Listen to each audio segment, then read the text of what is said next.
अधिकारीगण और मसीह में प्यारे भाइयों और बहनों, आप सभी को मेरी ओर से यीशु सहाय।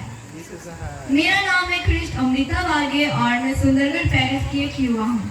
आज का जो विषय है, अब्राहम के जीवन से हमें क्या शिक्षा मिलती है, तो मैं आप सभी को बताना चाहूँगी। अब्राहम जो हमारे विश्वास के पिता के नाम से जाने जाते हैं, उनके 3 चीज़ों के बारे में आपसे वर्णन करना चाहूँगी।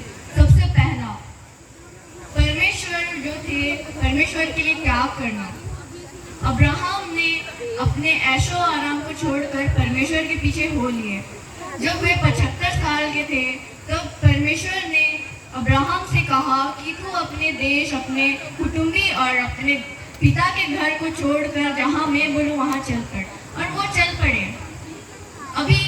अभी आप लोग जब यहाँ हमारे जामबाहर पेरिस में आने से पहले आप लोग सोचे होंगे कि वो जगह कैसा है। आप लोग सोचे, गूगल मैप में सर्च किए होंगे कि ये जगह के बारे में, कहाँ पे है ये जगह। लेकिन अब्राहम को इसके बारे में कुछ पता ही नहीं था, ना ही उनके ज़माने में गूगल मैप था। और यहाँ से हम ये सीखने को पाते हैं कि परमेश्वर जब कुछ बोलते हैं तो बिना संदेह किए उन पर विश्वास कर लेना चाहिए। और दूसरा, परमेश्वर को प्रथम स्थान देना। आपको पता होगा, अब्राहम की 100 वर्ष की उम्र में उनको एक पुत्र हुए, जिनके लिए वो कितना वर्ष से इंतजार कर रहे थे। लेकिन परमेश्वर ने कहा कि तू अपने पुत्र को मेरे लिए होम बलि के स्वरूप में चढ़ा। और तभी अब्राहम को तो दुख लगा होगा, क्योंकि वह उनका एक लौता पुत्र था जिसे वो बहुत प्रेम करते थे। पर फिर भी वो परमेश्वर का भय मानते थे और वो चले गए मोरिया पहाड़ के और अपने पुत्र को बलि चढ़ाने के लिए। पर जब वो बलि चढ़ाने पर थे, तब परमेश्वर ने कहा कि मैं तुझे परख रहा था। और तभी हम देखते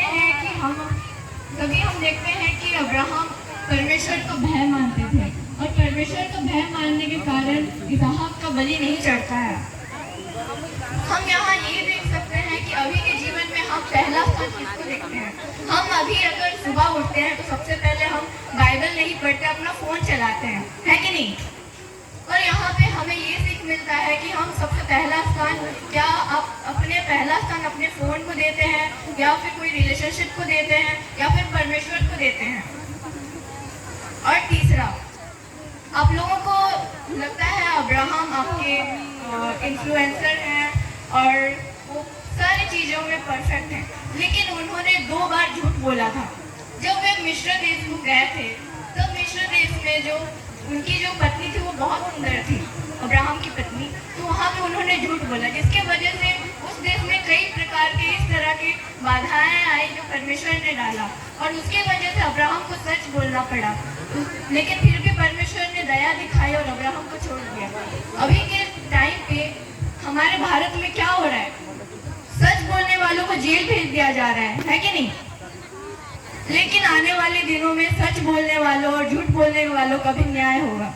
तो इस अब्राहम के जीवन से हम ये सीखने को पाते हैं, सबसे पहला तो हम परमेश्वर के लिए त्याग करना सीखते हैं। दूसरा जो है, हम सीखते हैं कि परमेश्वर को पहला स्थान देना चाहिए। और तीसरा हम सीखते हैं कि हमें झूठ नहीं बोलना चाहिए, परमेश्वर पर विश्वास करना चाहिए। अगर अब्राहम चाहता तो वो परमेश्वर से मदद मांग सकता था, लेकिन उन्होंने परमेश्वर को नहीं, अपनी पत्नी को देखा और उन्होंने झूठ बोल दिया।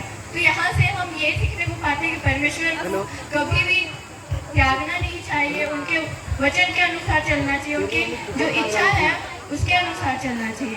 इतना कह के मैं मेरा बंद करना चाहूँगी। परमेश्वर आप सभी को आशीष दे। धन्यवाद।